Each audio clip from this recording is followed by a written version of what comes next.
कहानी होशियार कौवा। बहुत समय पहले की बात है। एक राजा के महल के बगीचे में एक कौवा अपनी बीवी के साथ रहता था। वह बगीचे के सबसे बड़े पेड़ पर रहते थे। उसी पेड़ के नीचे एक अजगर का बिल था। कौवे को पता था कि अजगर वही रहता है, फिर भी वह उस पेड़ पर ही काफी समय से रहते थे। दोनों कौवे सुबह के समय भोजन की तलाश में निकल जाते थे और शाम को खाना लेकर लौटते थे। इसी तरह समय बीत रहा था। एक दिन मादा कौवे ने 2 अंडे दिए।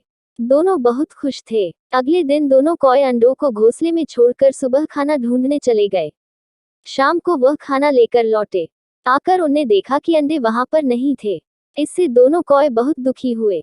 इसके कुछ दिनों के बाद मादा कौवे ने दोबारा अंडे दिए। अगले दिन वह रोज की तरह खाने की तलाश में चले गए। उनके जाने के बाद अजगर आया और पहले की तरह कौवे के अंडे खा लिए। जब शाम को कौवे खाना लेकर लौटे, पेड़ पर लौटने के बाद उन्हें देखा कि वहां से अंडे गायब थे। ये देखकर दोनों बहुत दुखी हुए और रोने लगे। लेकिन उनको अब समझ आ चुका था कि यह जरूर पेड़ के नीचे रहने वाले अजगर का काम है। कौवा बहुत होशियार था। उसने अजगर से छुटकारा पाने की सोची। उसने एक दिन जब रानी तालाब में नहा रही थी, तब रानी का एक हार चुरा लिया। सैनिकों ने ये सब देख लिया। वह कौवे के पीछे लग गए।